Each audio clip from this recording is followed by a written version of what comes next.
The UK Supreme Court has sent shockwaves through Westminster, delivering a ruling that's not just a legal rebuke, but a political earthquake. At the center of the storm stands Keir Starmer, once praised for his steady hand, now accused of masterminding a covert plan to reverse Brexit without telling Parliament or the public.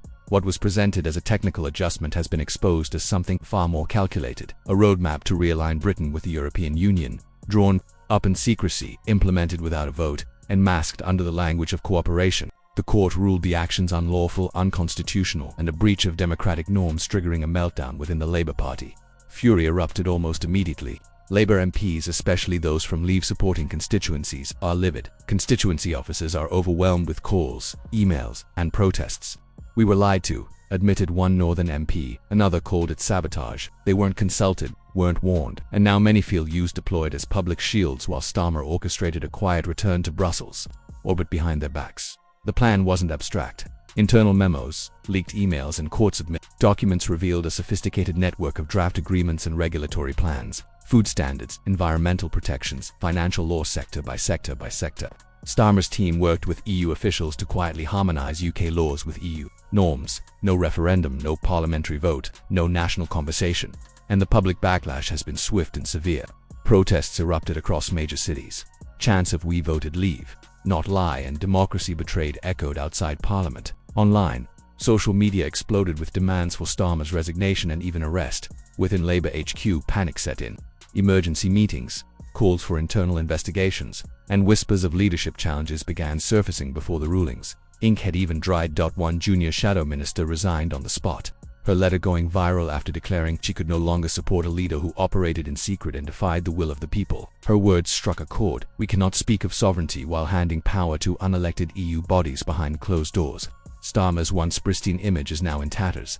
The man who ran on honesty, lawfulness, and respect for democratic outcomes now stands accused of the very deception he promised to end. Critics from all corners, even former Remainers, say the betrayal is indefensible.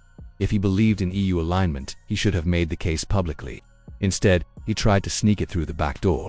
Even his closest allies are backing away. Shadow ministers have begun to distance themselves. Centrist MPs are whispering about replacements. Left-wing factions smell an opening to reclaim the party. Meanwhile, once loyal Red Wall MPs, many of whom owe their seats to pro-Brexit support, are openly furious, accusing Starmer of destroying years of hard-fought trust. The Prime Minister seized the moment in Parliament, calling Starmer's actions not just illegal, but morally bankrupt. Cheers erupted from the Conservative benches as he accused the opposition leader of trying to reverse Brexit by stealth. Starmer's frontbench sat in stunned silence. Inside Labour HQ, the mood is described as apocalyptic. Communications teams are in overdrive, but the narrative has spiraled out of control. Leaks revealed that the leadership had been warned repeatedly about legal risks and the political consequences, but they pressed ahead anyway, hoping the public would never find out. They were wrong.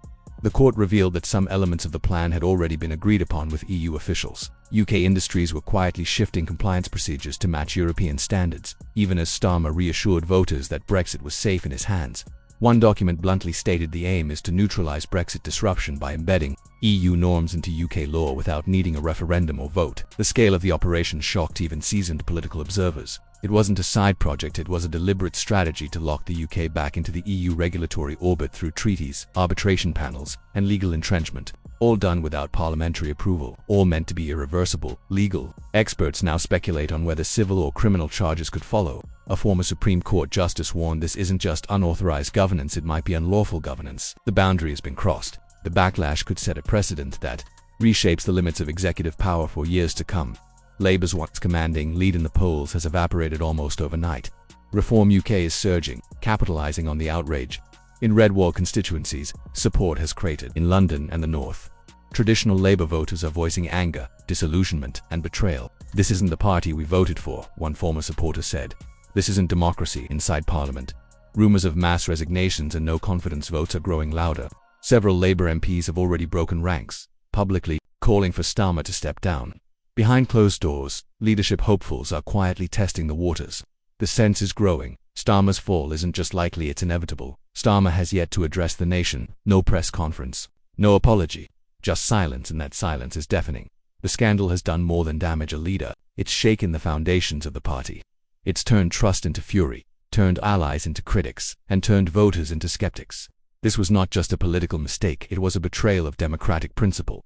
The Supreme Court ruling didn't just put a stop to a secret plan. It revealed the hidden machinery of political deceit. The attempt to undo Brexit in the shadows has now exploded into full public view, and the consequences are only just beginning to unfold.